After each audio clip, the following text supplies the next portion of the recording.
What's up, everyone? Guess what? We're back. That's right. Jimmy Kimmel is back. And it is because of us. You, the American people who stood up to a fascist dictatorship, a wannabe tyrant, a thin-skinned president who can't take a joke and who doesn't like bad publicity.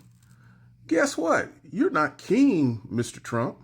You're simply a citizen who was elected president in some type of nefarious form or another, but you are not a real dictator because we still have a semi-constitution, even though the Supreme Court says that you are the sovereign power of the U.S., you do not have complete control.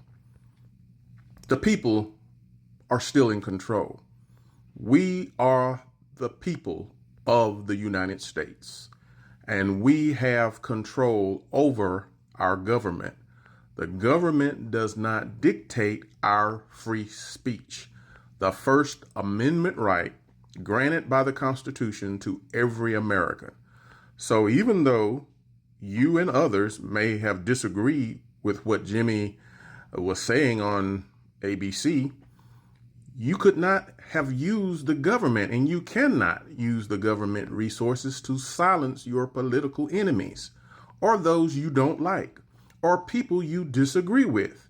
I don't know why it's so hard for the right to understand this. Jimmy Kimmel, just like Charlie Kirk, and just like all Americans, has the right to say whatever they choose to say.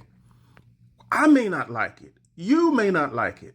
But we cannot use the levers of government to control freedom of speech. Plain and simple. There is no way around it.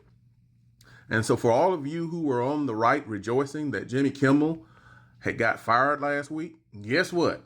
He's back. So suck it up, Buttercup. Get used to it. It's the law, and it's going to stay that way.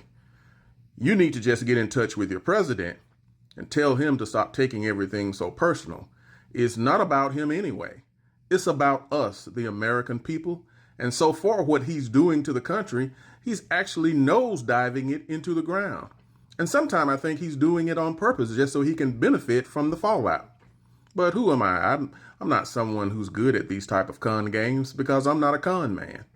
But I guess it's somewhere in the con man's journal. This is what you have to do.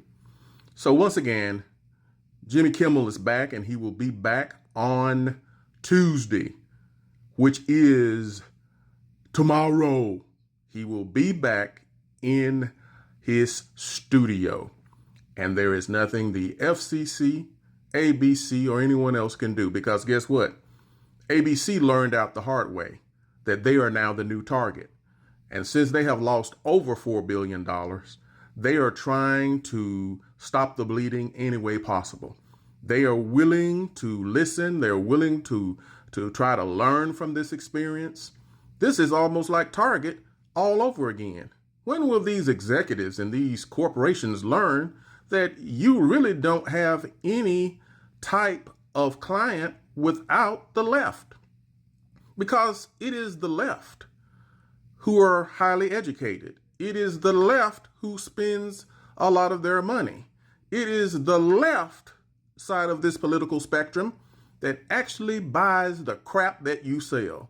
It is not the right, because the right really is broke. They need blue states to actually keep them afloat.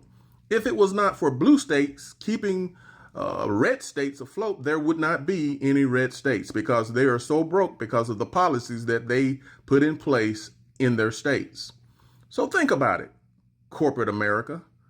When your clients are telling you something, you should listen, because in the end, we always have the last word, because we can make you either a success or a failure based on our spending habits.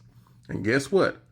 When we pull our dollar, you see what happens. We know how to make you holler. When we pull the dollar, we know how to make you holler. So until next time, keep following me on all social media platforms, including TikTok, Instagram, YouTube and whatever social media platform that you get your social views from. That's under Charles Van Horn 53. Once again, under the handle Charles Van Horn 53. And until next time, stay woke.